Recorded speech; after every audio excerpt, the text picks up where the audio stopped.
Hello and bonjour and welcome to today's video. I'm in a bit more daylight today. So guys, today I'm going to be talking about a tragic case where the type of murder is classed as a familicide. If you haven't heard of what that is, it means a murder or a murder-suicide, where a person kills multiple family members in quick succession, most often children, spouses, parents or siblings. In half of these cases, the killer will often end his or her horrific killing spree by then ending their own life. This story takes place in Enoch City, or Enoch, Utah, United States, in a home situated at 4923 Albert Drive. Now, from the outside, this home looks like the perfect place to raise a happy family, like the Haight family. I think that's how you say it. I used to call them the Haight family, but I think it's the Haight family. Father Michael Haight, mother Torcia, and 5 beautiful children. Michael and Torcia had been married for 19 years and were part of the Mormon faith community.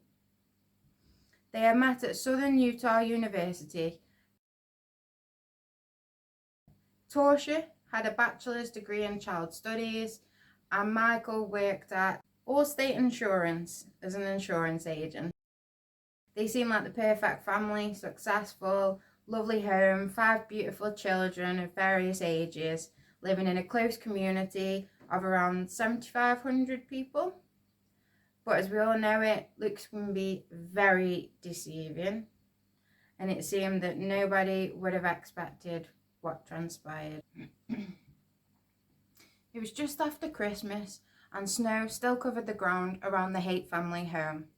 A Christmas wreath still hung on the door, but there was no Christmas joy or carols to be sung in this home. Torcia and her daughter had attended a church activity on the evening of the 3rd of January 2023. It was known that the following day, Torcia had an appointment to attend, of which we do not know what this appointment was about, but what follows and transpires so quickly after she missed this appointment does make me wonder if it was something serious, like perhaps divorce proceedings or anything else that was just serious enough to cause concern, basically, which alerted a family friend who decided the very same day that the situation deserved a welfare check to be made. Did this friend know something?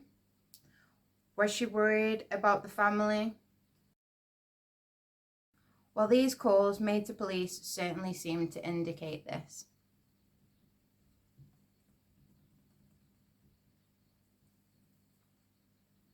The welfare check was made at 4 p.m. on January the 4th, 2023, and officers cautiously entered the home on Albert Drive, guns drawn, not knowing what to expect. The home was still and silent, and nobody responded to officers. Yet 8 people actually resided at the Haight family home. There was Michael, age 42, his wife Torcia, age 40, and at this time Torcia's mother, Gail Earl, age 78, was also residing at the home, as she had been helping her daughter through tough times with her husband, Michael. Also at the Haight family home, there were 5 children: 17-year-old Macy, a 12-year-old girl, 2 7-year-old twins, a boy and a girl, and a 4-year-old boy. What a perfect family. Or were they?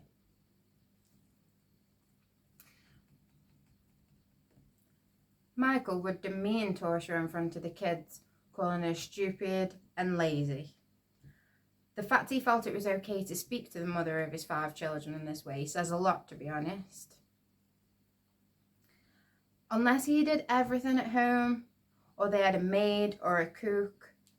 Michael had actually been investigated by the Enoch Police Department for domestic abuse due to accusations made by the eldest daughter, Macy, in 2020. Macy reportedly told police that her father had become assaultive. over the 3 previous years. She also claimed that he once shook her head and banged it into a wooden piece on the back of the couch. Macy also told police that she was afraid his attacks would worsen and very afraid that he was going to kill her. I mean, a 17-year-old saying that about a father is a bit strange, don't you think? Like, I don't think when I was 17 I was ever worried about my father killing me. I mean, obviously people go through a lot of shit, I know that, but surely the police should take something like this a little bit more seriously than they seem to have done in this case, unfortunately. Apparently Michael responded to the investigators that his teenage daughter Macy was very mouthy. That's really his response to the fact that she's worried that he's going to kill her. And the police don't think this is anything to worry about. He also told investigators how he had surveyed his wife's phone to assure himself that she hadn't spoke about the family in a negative way to anyone. What does that mean? He's obviously got a reason, he's got something to worry about. He's obviously been treating her bad. He's obviously done something that he's worried about, the fact that she's going to say that to somebody and he's going to get found out. Seems like that to me anyway. There was clearly indications of abuse in this home, and officers were trained to pick up on any of these signs, but they can only do so much. Torsha had unfortunately told the investigators that she didn't believe in filing charges was necessary, and that she expected that Michael would take this, in her words, as a wake-up call, but he didn't. The only thing Michael did that day was wake up and decide to slaughter his entire family. That terrible day, Michael decided to use a gun or multiple guns to kill all 5 of his beautiful children, his wife and her mother, and then turn the gun on himself. I mean, it just really... What is the point? No one really knows why Michael decided the best thing to do was get rid of his whole family. Well, it wasn't financial, as we know that he killed himself, so gain in this situation. We do not know in which order the murders were committed, but it seemed like a victim per room or thereabout. As in, not all sitting together in one room, which could have shown that Michael wanted his wife to suffer and watching awful shootings of all of her children and her mother. But this does not seem to be the case either. So, why? No one gained anything that day. No one. With the age range of the 5 children, 4 different schools would have been affected in the community by this incredible loss. An elementary school, a middle school, a high school, and even the youngest boy was a member of attended a preschool. So sad. Days before the shootings, Torsha had reportedly told her family that Michael had removed all of the guns from the family home. Was he making sure that none of his family could defend themselves when he attacked? Seems to me like this was planned ahead of time and definitely not a last-minute decision or a mental break. Not saying that he wasn't suffering mentally, because of course we will never know.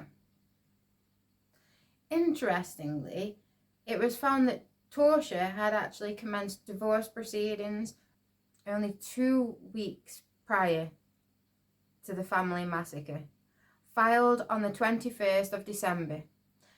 This, of course, could have easily been the catalyst to his snapping.